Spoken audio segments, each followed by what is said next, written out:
Okay, let's go ahead and get started. Thanks everyone for joining. We have a good amount of participants here. My name is Luke. I'm the Client Success Manager for Agritecture, and I am speaking to you live from the floor of Green Tech in Amsterdam. We've had a really great show so far. We're on the end of day 2 with one more to go. Some great presentations, good discussions, and a huge amount of attendees. Here it's higher attendees as well as exhibitors. So it's really great to see that people are still coming out. So today for our Agritecture office hours, we have Crop King. We're including Katie and Doug Kern from Bradwood Farms. We're gonna talk to us about their operation and experience growing with Crop King. And they're in a running of greenhouse in general. So with that, I'll turn it over to them and let them get on with their presentation. Thanks, Luke. And yeah, so Luke asked me if I wanted to be a part of this office hours, and I was like, of course, that sounds awesome. And then I started thinking, well, what do I want to talk about? And I felt like bringing in one of our local customers who have 5,000 square feet of 4-season greenhouse and 3,000 square feet of high tunnel strawberry production, and just kind of let them explain their story, and then be able to answer questions from the audience. I felt that that might be a benefit to the audience. So with that, Katie and Doug from Bradwood Farms. Some people of you, some of you may actually know them from their YouTube stardom on Bradwood Farms YouTube channel. But they have been customers of Crop King's. Well, you know what? I'll just let them tell the story. That's why we brought them. Well, I'm Katie Kern. I'm from Bradwood Farm, and it was 10 years ago this month that we came to Grower School here at Crop King. We had no idea about what we wanted to do. We knew we liked hydroponics because in 1983 we went down to Epcot Center and we saw the hydroponics, through that ride, the lettuce and the spinning and all the different fruits of the Mickey Mouse shape. We thought it was really cool. But at that time, life didn't take us to the hydroponics. We all had our careers at the bank, and then Doug started a construction business and I went to work for him for 20 some years, and we decided, you know what, let's look into this hydroponics. So we came out here to Crop King. And we looked at a couple other different vendors about buying the greenhouse. And after looking at some of them, we had a really good deal with one with a 0% financing and all this stuff, but their product and their material lists were way out of whack. They didn't seem to know what they were doing. And we checked a couple other greenhouse manufacturers and they never got back with us. But Crop King was always there, answered all of our questions. So that's why we decided to go with them. And so we bought the package. And it took us about 1.5 years to put the greenhouse up because Doug and I did it ourselves. The only thing that we really had help with was putting the cement down in some of the raceways in the area where we grow our tomatoes. So like Paul said, we have a 5,000 square foot greenhouse. It is a lettuce house, so it is a shorter house, but we did want to do tomatoes and part of it. That was Doug's idea, because we knew we'd be going to farm markets, and you can't have just lettuce at a farm market. You got to have tomatoes to bring the customers in. And once they buy the tomatoes, then they start buying everything else from us. And that was a really good idea. It was a success for us with the farm markets. And so we've evolved from starting and not knowing what we're doing and growing crops and not having the market to sell them. So we did a lot of donations at that time because I didn't want to go out and sell my product if I wasn't able to keep producing the same product month after month. So once I got that under our belt, we got comfortable with it. We started going out to grocery stores and restaurants. That's where we first started getting into the markets and start selling our produce. It was a little harder for us to get into the local farmers markets because everybody had a stigma against hydroponics. So I kept sticking with that and got in some weekday markets and got our name out there. And so we were able to grow that. But we came around that it was too hard for us to do all the deliveries for the grocery stores. Right. Yeah, and all the. And it's cost prohibitive with all the packaging. We had to go get barcodes and labels and everything else. And it was such an up and down type market that, some days we would, some weeks we'd deliver 10 cases of good lettuce and then the next week it'd be 1 case. And so it was very hard to plant and kind of organize that kind of structure to make sure that we always had what they wanted. We ended up having way too much stuff, so it was just not a good fit for us. And the restaurants, I mean, that was a good fit, but we're located there wasn't a lot of restaurants at that time near us. They were farther away, and I would get calls on Sunday afternoon, and I ran out of lettuce. Can you come bring me some up? And it's like, it's a 40-minute drive. So we kind of got out of that market too. Right. And we were able to get into a nice big farm market. And in the meantime, I was doing a bunch of cold calling all the time. And I got with a gentleman that was at a college, and he said, well, at the time, the college didn't want to buy hydroponics as a little bit more, even though the product lasts so much longer. He couldn't convince the people that hydroponics was the way to go. He ended up going with a food shed, and he remembered me and called me up and said, hey, we're starting this food shed up, and we're going to work with just local farmers, and can you bring one product down every week for us?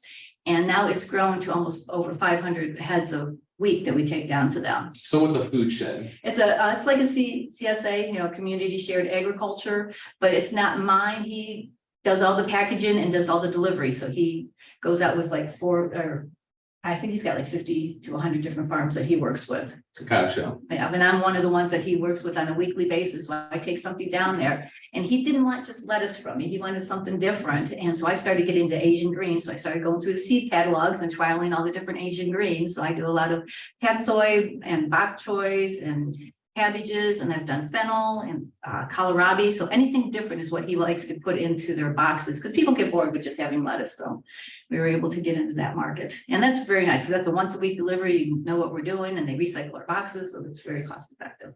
Yeah. We send everything down in bulk.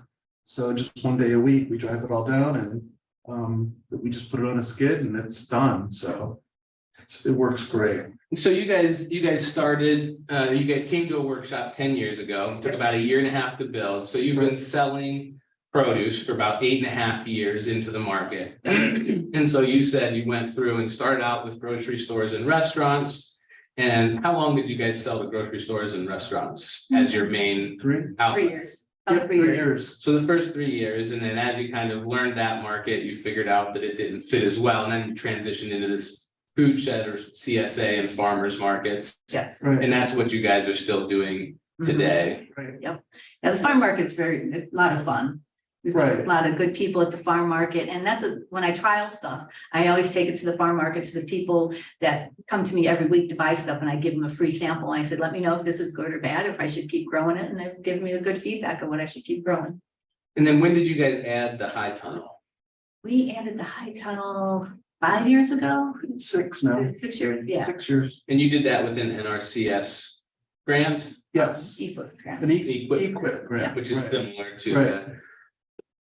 We got that, so we had to grow in the ground for the first couple of years, and now we changed it all over to hydroponic strawberries, and that's kind of come around. Right. We started growing tomatoes in there and peppers, and it was just too much for me to take care of. And then we decided to go with the strawberries, and we saw the strawberry buckets that we're trying here at Crap King, so we bought a couple hundred of those, and it's been working out great. I got over 1,000 strawberry plants. If you want to see any of the pictures or videos on any of that, the strawberry systems or any of the tomatoes and English cucumbers, and we do green beans and stuff like that in this one part of the section of the hydroponic greenhouse. You can check out the YouTube page of Homegrown Passion, and we have lots of videos on there, and it's more of like a educational type channel. That's right, it is Homegrown Passion, Yeah. not Bradwood Farms. Right, my bad. Redwood Farm is the name of the farm, and then Homegrown Passion is the name of the YouTube channel. Yep. And so you guys are doing, so you have an NFT system, they're growing leafy greens and vine crops and strawberries, and you're doing your leafy greens in an NFT system. And then you have a Beto bucket system for your tomatoes, cucumbers, and green beans that you're growing. Yes. And then you're also using the Beto strawberry buckets for your strawberry production, which is in the high tunnel. Right. Yep. And I do have 3 different nutrient formulas for them. So we have the strawberry formula, we have the tomato formula, and the lettuce formula. And Crop King, based on my source water, came up with the formulas for me. And it works out really well. Yep. So one of the questions that everybody talks about when you're getting into this is the construction aspect. And so as you guys said, it took 1.5 years. And if somebody hears that, they may think, well, that's a long time to take to build a greenhouse.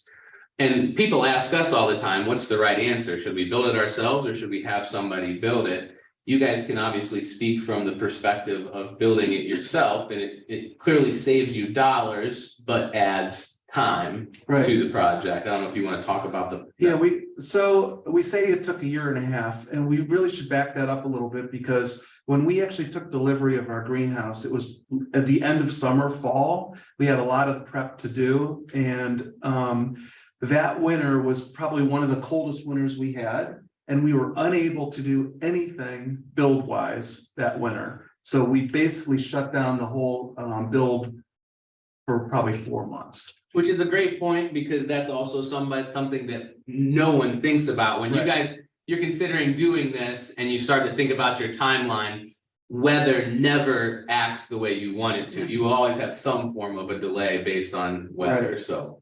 And my thought process too was to build the head house kind of facility before we did the greenhouse, so that we would have like a staging system basically, and I could base everything off that run.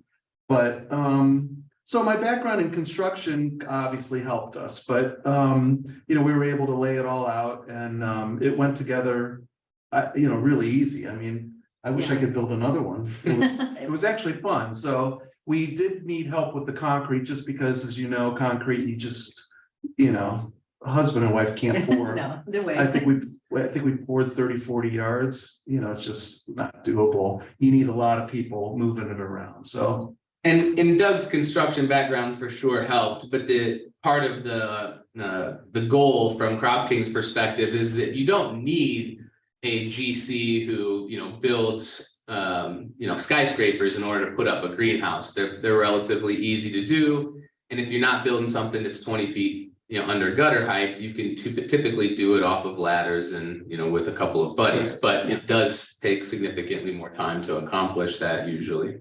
I should probably back up and say that the background probably didn't help me in terms of building it.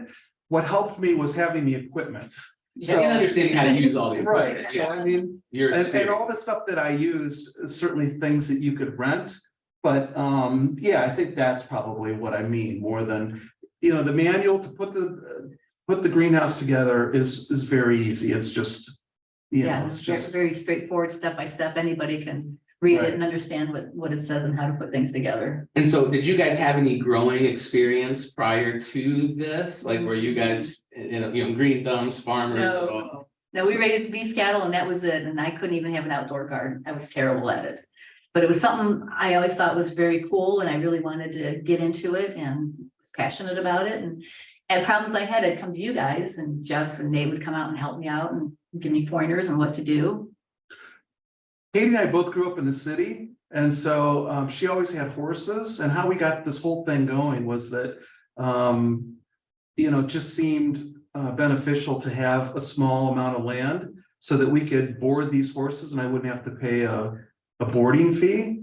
And the horses, I finally was able to get them to kind of go away, and we were able to buy a couple steers, and that led us to try to buy more land, and that's what's kind of started this thing. So we didn't have any growing experience at all. No. And so if you're talking to people who are potentially thinking of doing something along those lines, and don't say just come to Crop King and talk to them, but what are some of the key points that you guys would say as you're looking at this? Make sure you XYZ. We're talking to farmer, we're talking to a success story who's been doing this for almost a decade now. Talking to people who potentially are going, man, I wish I could do this. What are some of the main things that they should be considering as they do this? Be proactive. Don't be reactive. If you see something going on in the greenhouse, figure out what it is right away. Otherwise, if you don't, it blows up on you. Pay attention to your plants, because they'll tell you if something's wrong. And if you're passionate about it, it's easy to do.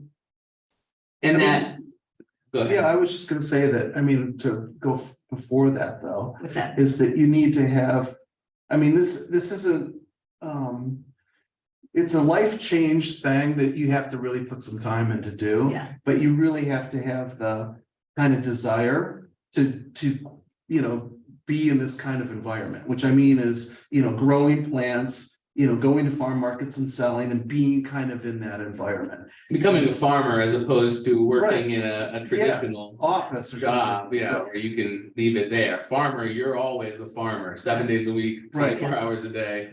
And that was hard for us in the beginning because coming off the construction background, I had crews and employees and all that stuff.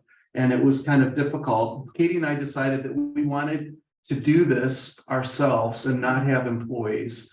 And so that kind of formulated how big we were going to be and also what we wanted to do and how we wanted to do it. So make it as easy as possible. But that was kind of difficult in the beginning because I wasn't used to, that kind of dynamics in the in terms of, cash flow and all the other things that happen. So I heard, make sure it fits with what your lifestyle is, because there's not a one size fits all with small scale agriculture. And we're talking to a couple who is managing 8,000 square feet. When we look at the news that surrounds CEA, and Luke, you're out in green tech. I mean, you talk about 8,000 square feet there, and people are go, what is that, your head house?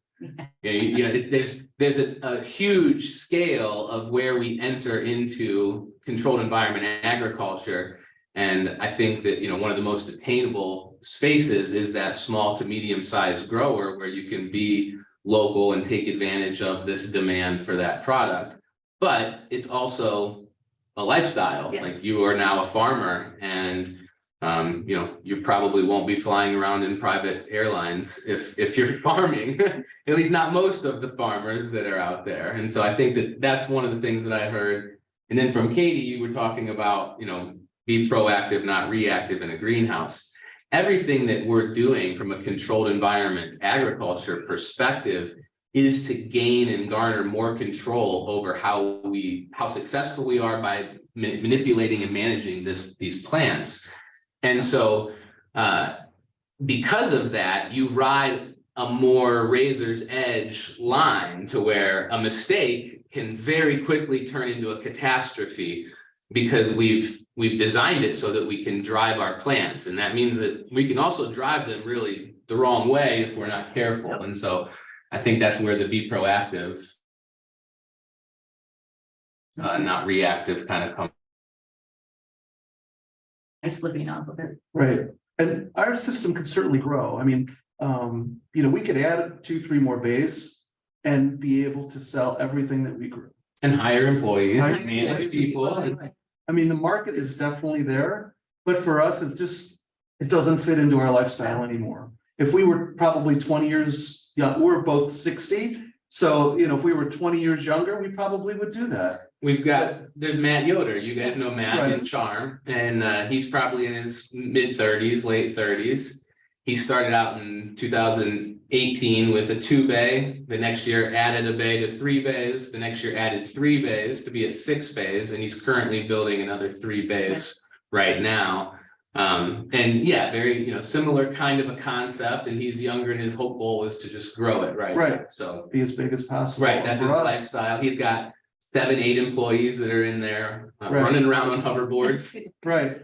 And so for us, it's not that, we like when our greenhouse is filled, and it is, and we do everything that we need to do with that, but it also gives us the opportunity to take trips and, And still enjoy life. yeah, exactly. Yeah. So, We do workshops, and we would go and we would go to Katie and Doug's as a tour, because whenever we do workshops at Crop King, one of the first things people ask is, okay, thanks for showing us your greenhouse. Now can we go see a real greenhouse? Not the people that are selling it to us. So we would go out to Doug and Katie's because it was just this perfect quintessential.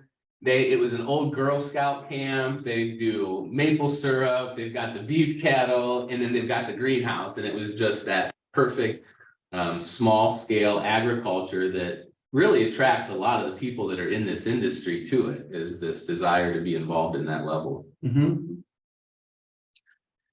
And so, having 2 bays is a great way to start.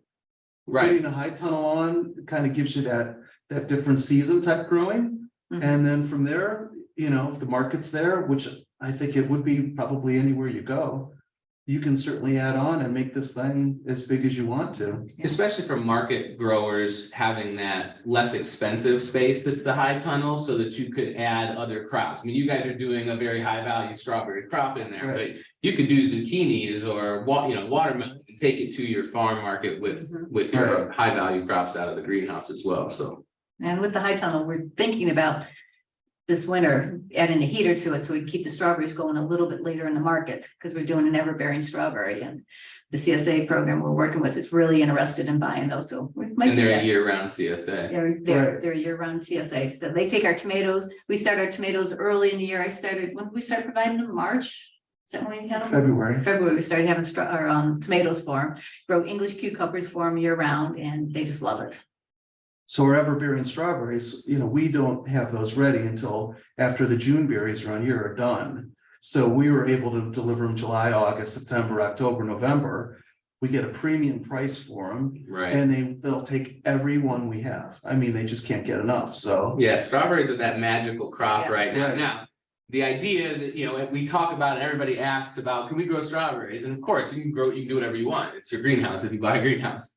But there aren't the same level of support around strawberries. You guys are doing a lot of trial and error Yeah. and figuring out how to do this. Just because the same level of experience doesn't exist yet with strawberries as it does for tomato, cucumbers, lettuce, peppers, etc. Right. And I think the commitment from the people that you work with, selling wise, is obviously beneficial. Luckily, we have the feedback and they kind of give us an idea what their customers are looking for. And most of our stuff is actually going down to Columbus, Ohio. So it goes into the big city and their customers tell them what they're looking for, and they kind of relay that back to us. So it works out perfect.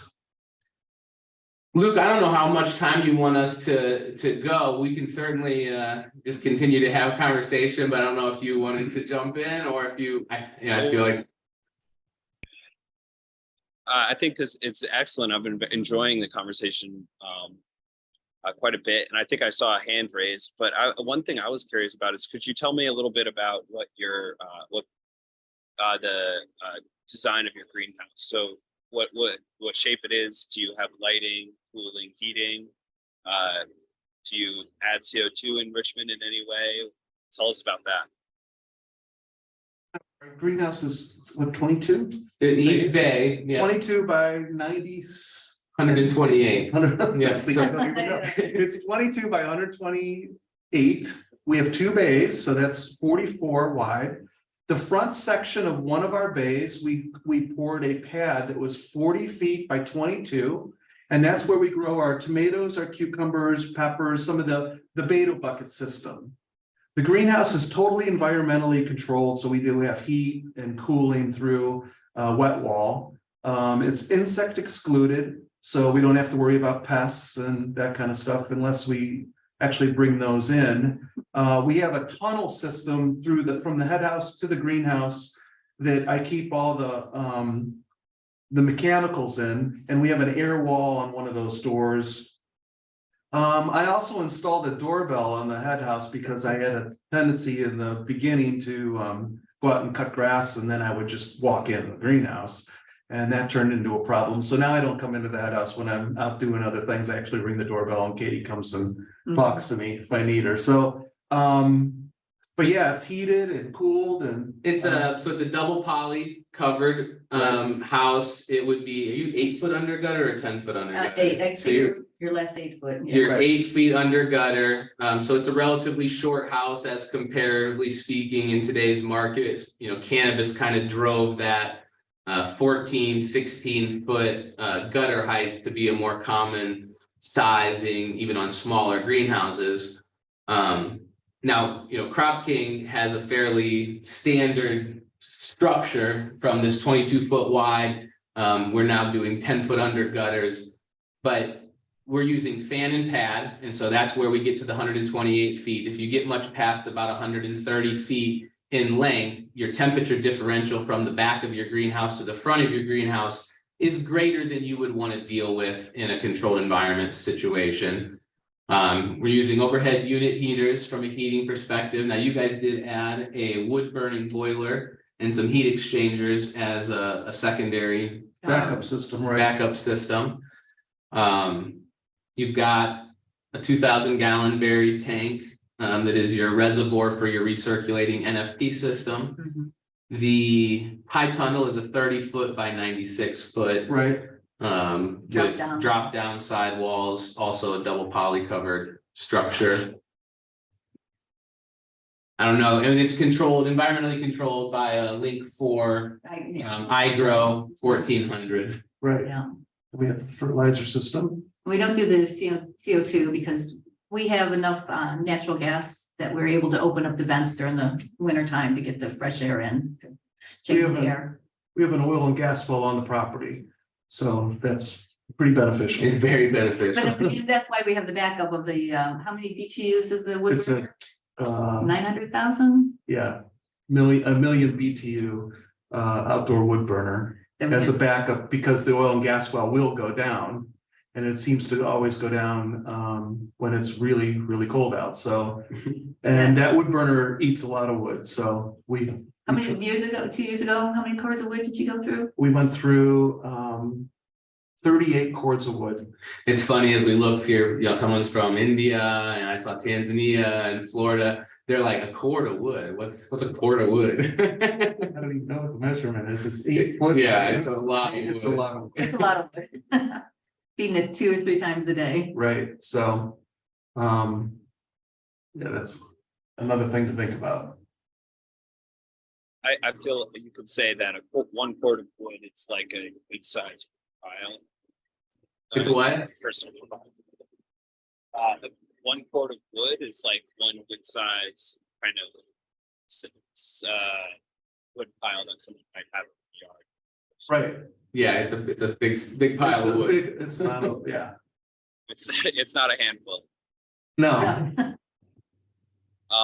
Yeah, so you guys have really found your kind of the right fit with your needs. So between your capabilities and the market, you've been able to put together a combination of systems that perfectly fit the needs of the market and your capabilities, and that's enabled your success in a sustainable farm this whole time. Is that right? I think so, and I think what probably, those years up to this point now, which I would say that we're right where we want to be, is where we adapted and changed things to figure out where this point is. So as our customers told us what they were looking for and what we found that we wanted to do in terms of deliveries and growing has led us to this point. So I think it does take time. Would you agree on that? It takes time to figure out. You can start off growing 9,000 heads of Bib lettuce and people will buy it all day long, but in the end, it wasn't. And we did that, It's one of the reasons that I like having the Kerns be able to talk, right? Is that they've been doing it for not just 1 or 2 years. And when you jump into CEA agriculture in that 5 to 20,000 square feet range, those first 2 years are a whirlwind, and B, the excitement is the honeymoon stage of like, we're doing something new. And then you kind of get into the repetitiveness of this is growing, we're farmers now. right. And so I like their story because they do transition from one way of selling their produce into another because it fits their lifestyle better. Crop King's been doing this for 42 years, and we have a lot of growers that are, have been growers for 10, 15, 20 years. And if you talk to almost any of them, their marketing strategy has changed multiple times. We had a grower in Connecticut who it was literally every 3 years he would go from doing all farmers markets to all wholesale because he would get tired of the price dictated by a wholesaler and he'd go, I'm going to go sell back to the farmers markets. Well, 3 years of interacting with the public, all weekend long at 6 different markets makes him go, I'm done with the public. I'm going back to wholesale. And so that's the beauty of small scale agriculture, right? Is that the goal of it is that you make it fit what you want to accomplish. And that's one of the key points that we want everyone to kind of understand. There isn't an absolute. When people ask us questions, that's the beauty of where we sit is that, well, it depends. That's almost always the answer. Well, it depends. But you can make it successful in all of these different scenarios because it works. And, it's not an obscene amount of product to move when you start getting out there into the market. Right. No. And that's great is that I think that you guys have demonstrated a lesson that many other growers, both small to very large, could have learned earlier of that you rather than doing just the biggest, most advanced, expensive, or fanciest thing you possibly can, is you start and then add as you need, and adjust as you learn your market and learn what fits for you, and kind of build to a point where you have a business that works for you and your customers, rather than trying to do just the maximum all at once and thinking it's going to work. Right. Yeah. So I have a lot more questions, but we're about halfway through, so I want to let a chance for our attendees to ask questions. We already have one, so if you guys want to pose questions in the chat, or you can raise your hands and you can introduce yourself over the call and ask it in person. Feel free to ask about Katie and Doug about their farm, or questions about your own projects, your own interests, and we can one of us should be able to answer. So first question we have, while everyone else is writing theirs, is we have Juan Brabin asking from Kairos-based Technologies if you guys could share more about your water treatment systems that you have. For water treatment, it's very kind of strange, but we actually have city water.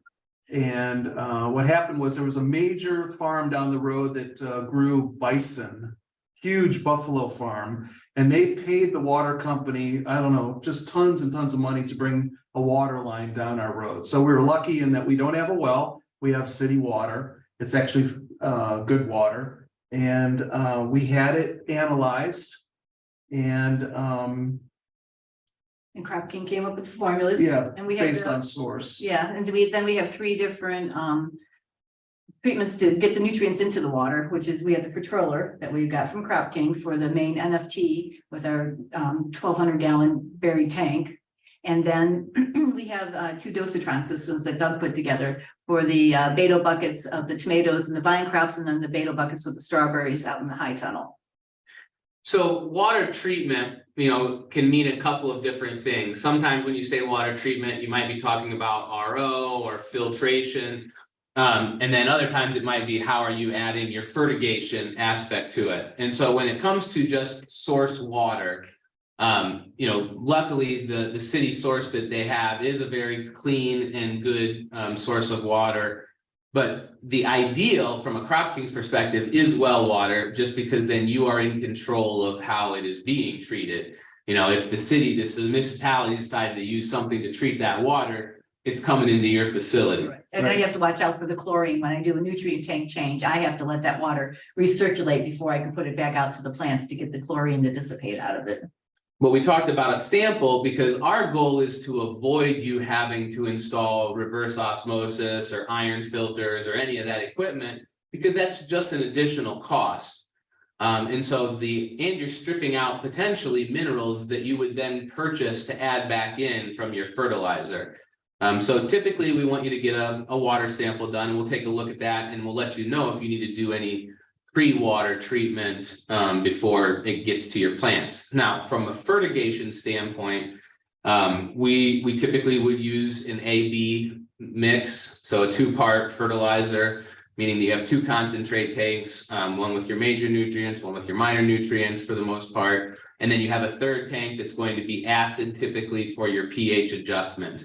And then you would use, we use a Blue Lab system to monitor your EC, your pH, and your temperature. And then based on the set points you want, it will activate pumps to dose out of A, B, or your acid to bring it back into your set points. And so that's how we're handling our fertigation on a recirculating NFP system. And then it's more of a modified batch system on the vine crops, where we'll have a 50-gallon tank that's a ready-to-use fertilizer solution, and as it gets depleted based on watering events, it will add fresh water and the right ratios of A, B, and acid to bring it back to what you want to feed your plants. All right, excellent answer. That's very detailed. What's your opinion on the difference between recirculating and drain to waste setups?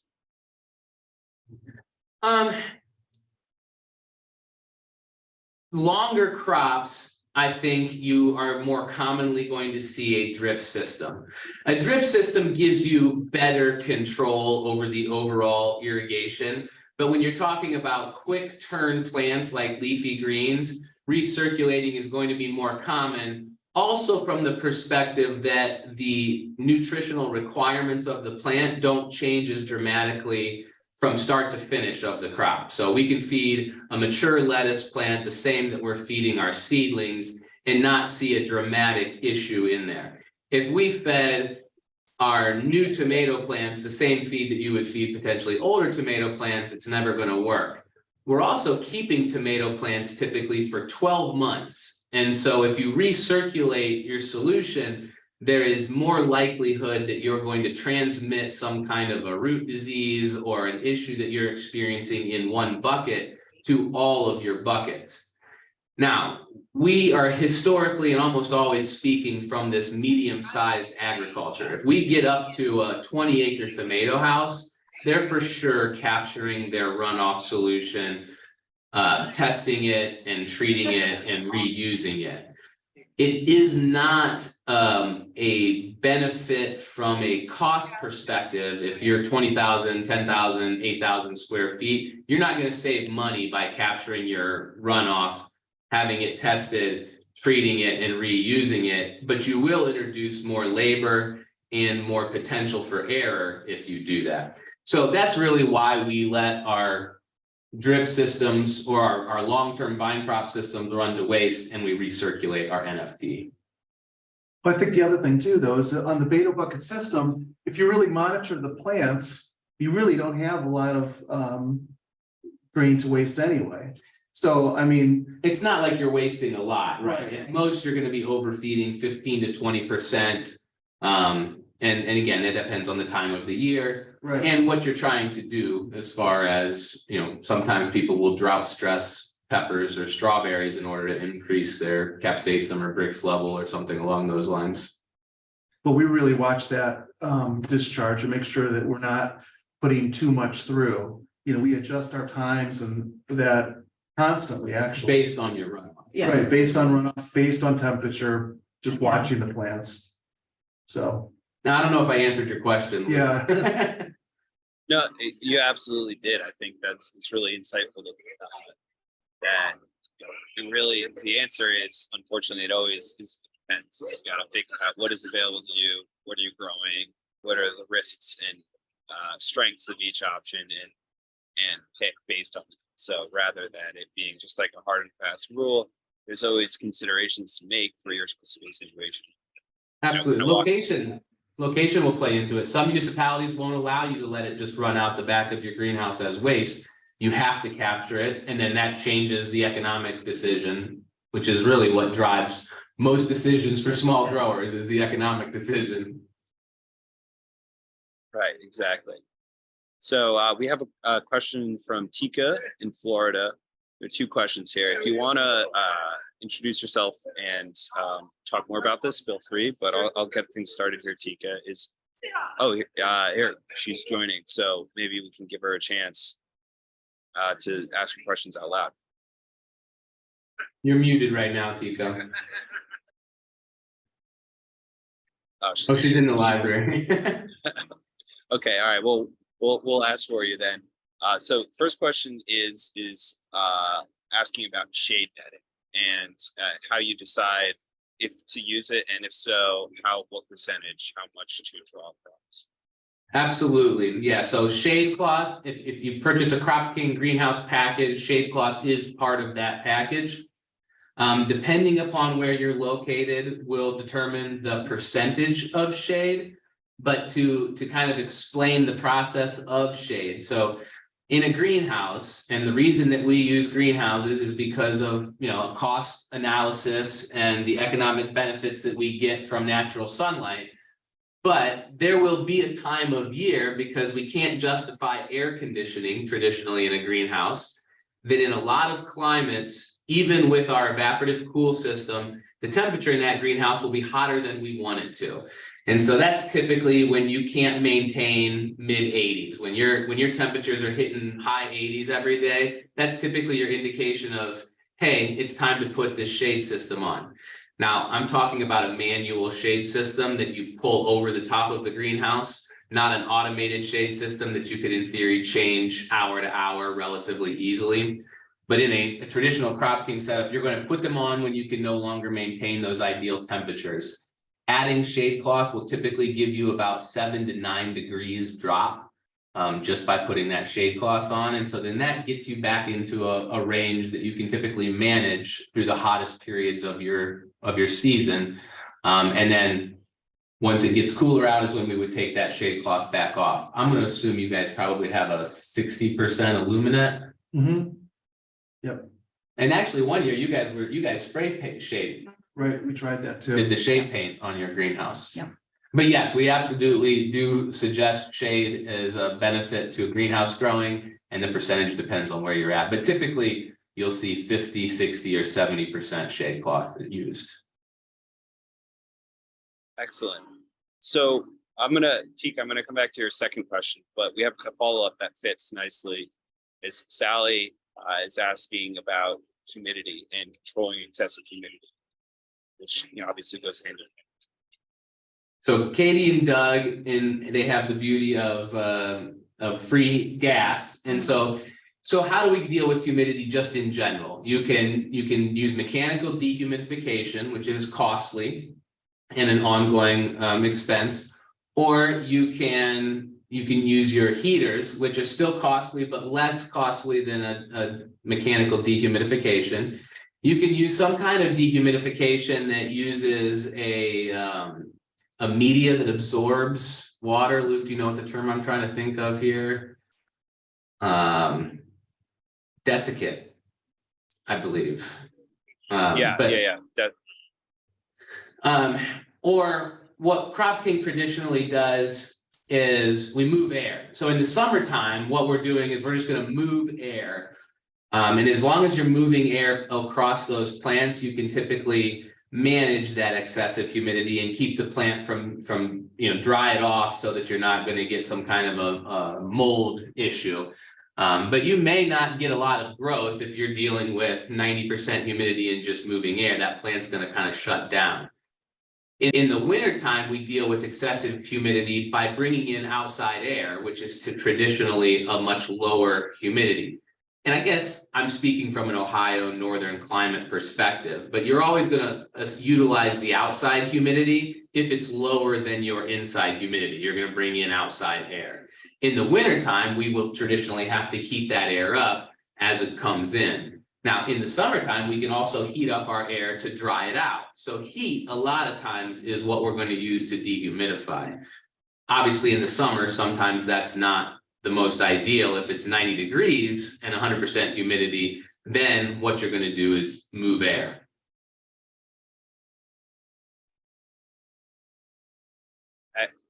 Excellent.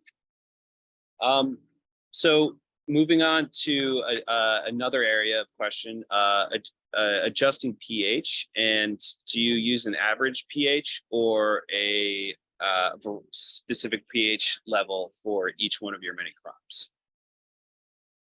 Well, from the mini crops, I guess, yeah, I'll let you guys. We do a different pH level for the lettuce crop has their 5.8, tomatoes are 6.2, I think. And we have the strawberries at 6.0. So we do, because I do have the 3 different control systems for the pH adjust. So we adjusted based on the crop. But if we didn't have that, I'd probably do an average. If we only had one fertilizer to fertilize the water, I would just have one average. And that 5.8 to 6 is traditionally a decent average if you're shooting for an average, but there are for sure tweaks that you can make that are crop specific or nutrient specific. If a crop is a heavy X feeder, then you can make your pH be, make that element more accessible. Yeah, because you want the pH to be for that crop so it's able to take up all the nutrients it needs. Because if the pH is off, the crop's not going to take up what it needs, and it really stunts the growing. And then we adjust. So our growers traditionally, and this, this is a somewhat debated concept out there in the market on what acid you want to use to adjust your pH, right? Acid brings our pH levels down. That's historically what we want to do. And there's a lot of different acids that you can use. We traditionally will suggest sulfuric acid.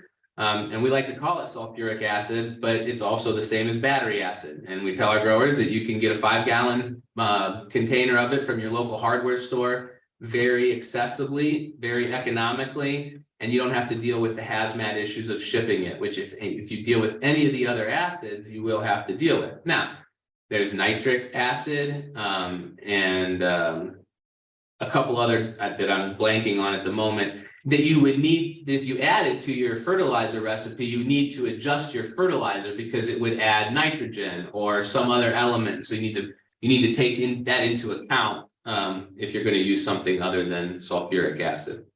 You still need to take it into account, but we've made our recipes to take it into account. I can say that in grad school at a very well-regarded university, they use battery acid to bring the pH down in the greenhouse. It's more just that it weirds people out when they ask you how you're adjusting your pH for the lettuce that they're going to eat, and you go, battery acid. Yeah, It's just sulfuric acid. exactly. It's also strange when you go to the auto parts store and order 10 gallons of battery acid. Right, yeah, they're like, like, what are you doing? They want to know what you're doing and you have to explain to them. And now we have a standing order there, so they always keep it in stock for us. And if you're growing organically, you can use citric acid, right, to bring the pH down. Correct. Yeah, which is less, so you're using more of it because it's less effective. It's not as strong and but yeah, that was what you would traditionally use if you're going to grow organically. So follow-up question then, how do I grow leafy greens in a greenhouse throughout the summer in a hot, humid? So it's an excellent question, and one of the things that we like to push into people who are thinking about this as a career move or just as something, I don't know if it's a hobby for you or whatever, but it's not about being perfect all the time. It's about managing. So let's think about one of your hot summer days in Florida where you're going to be really humid. The peak of that is going to be in that 1 to 4 o'clock time frame.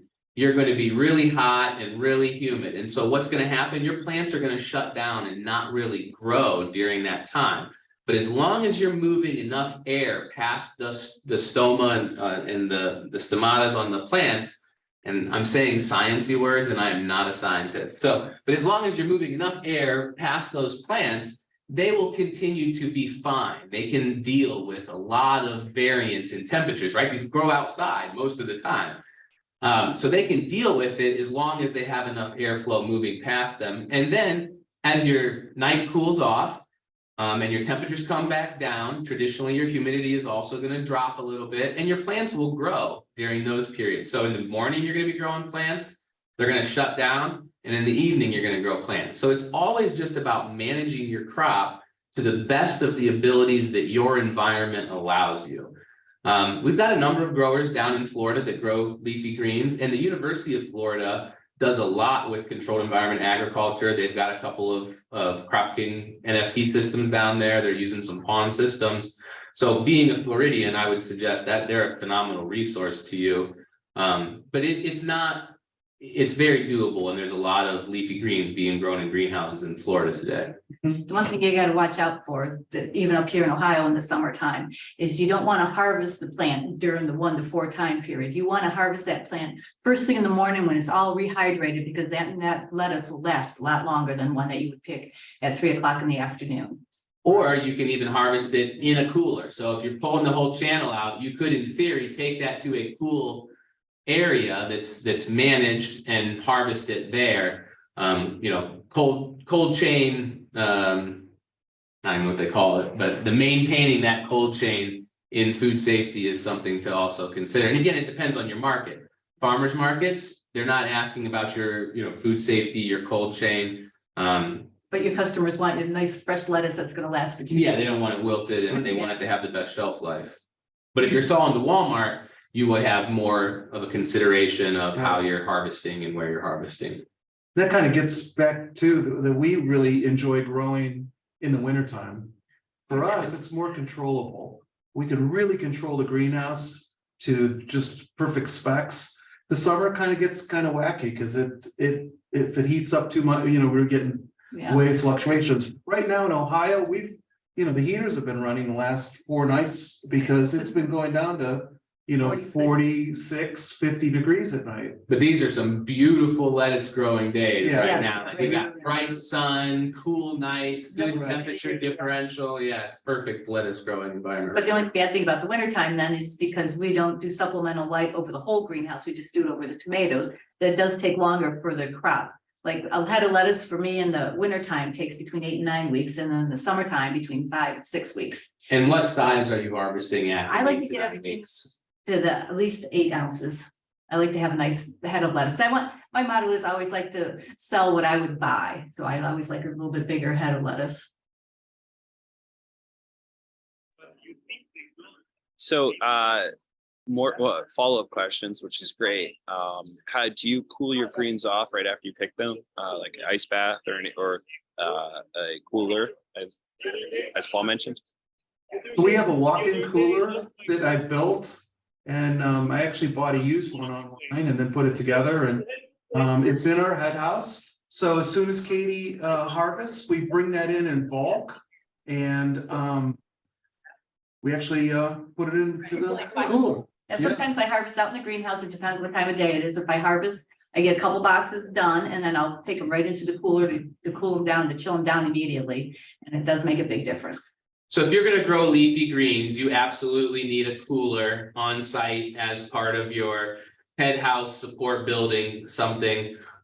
We are almost never going to wash our lettuce. It's a secondary process, and in a food safety perspective, that wash is the most contaminated spot. And so we're almost always not going to wash or bathe our lettuce in any way. All right, excellent. So we have 5 minutes left, and so would like to spend that talking about the sales side. And so could you walk us through what it was like to sell to the larger scale? So maybe selling to a supermarket. How much do you need to be growing to do that? And what are some of the new considerations you need to have at that larger scale versus CSA or farmers markets or similar food shed type arrangement? And I think a good question too, do you think that changed? Like if you guys try to go to supermarkets today, do you think it would be different than it was 8 years ago going to supermarkets Yeah. versus the CSA? So maybe to kind of talk about that perspective of it. And when we first started getting to the supermarkets 8 years ago, there was hardly any hydroponic growers, and there wasn't hardly any hydroponic lettuce in the supermarkets. Nowadays, you go in and there's all kinds of different indoor growers that are doing that type of market. So it's changed. Yeah. So, go ahead. And talking about what it took to get into them. I mean, basically, we met with the people that are the buyers of the grocery stores.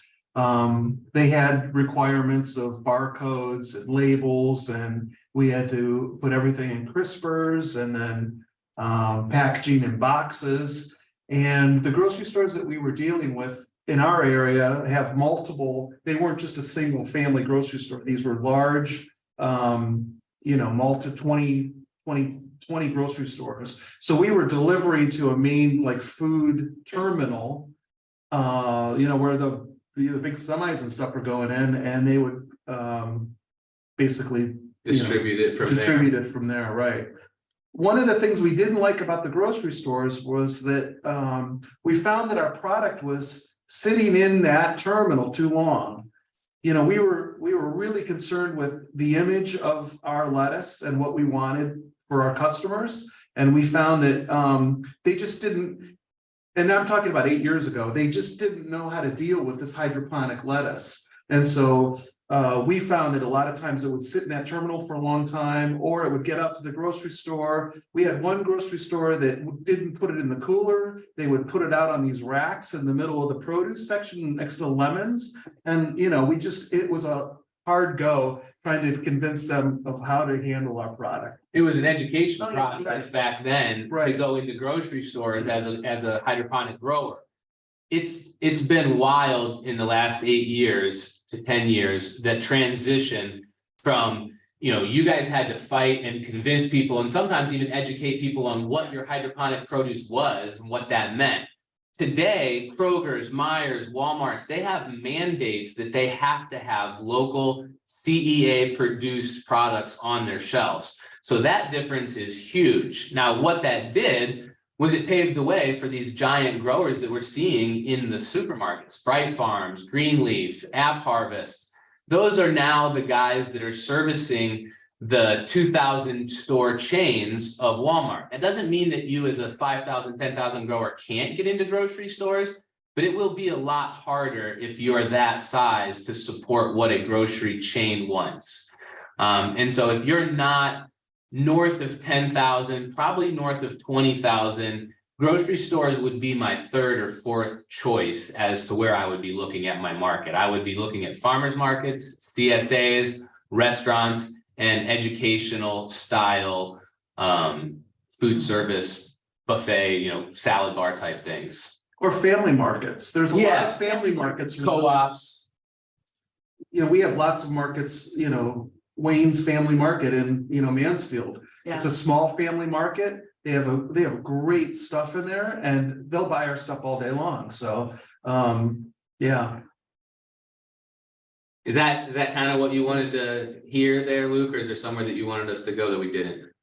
No, absolutely. I think that was great. I think there was one thing that you didn't answer in that besides what which was about the barcode system. Did you have to choose a barcode system? Or tell me about that. So we had our labels printed that would go on our crispers. And what was the name of the? I can't remember, we piggybacked off the UPC. Yeah, we piggyback off the UPC system There was and bought codes online.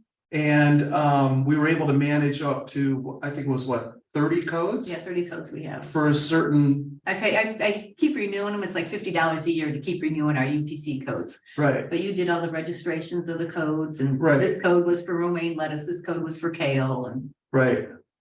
So it was very easy to do. And today, again, as it's become a bigger industry, they can force more of that regulation. Grocery stores' goals always are to force the regulation and the liability back down to the grower. That's just the way they operate. Who wants the liability? And they're the guys selling it so they can. So now it would probably be a little bit different to go into a major grocery store chain. They will for sure want to know what your food safety plan is. They will want to know your cold chain. They will, all of those things are much different. They will have very specific requirements of how you get and apply your UPCs and your traceability and all of that stuff, as compared to 8 years ago when you were going, hey, we have the best product around. You guys really should be selling it. That was more, you guys had to figure out, well, what UPC are we supposed to use, or what's Right. our code? And Right. today they'll tell you, this is what you have to do. And if you don't do it, you're not going to be selling there. So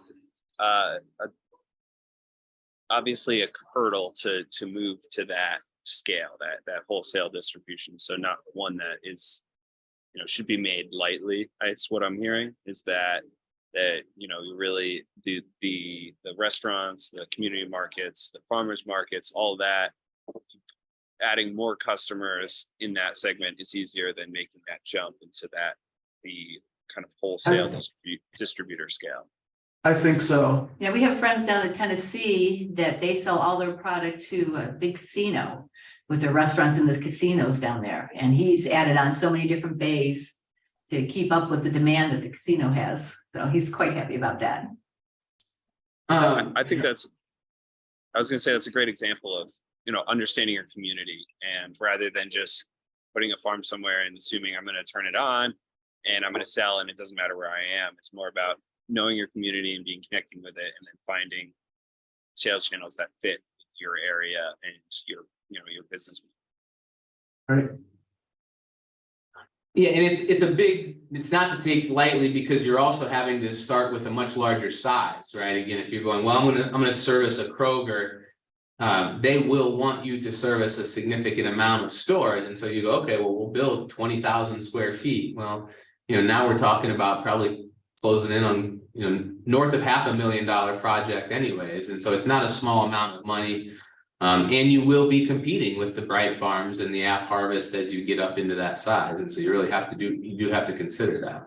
Remember too, the grocery stores dictate the prices.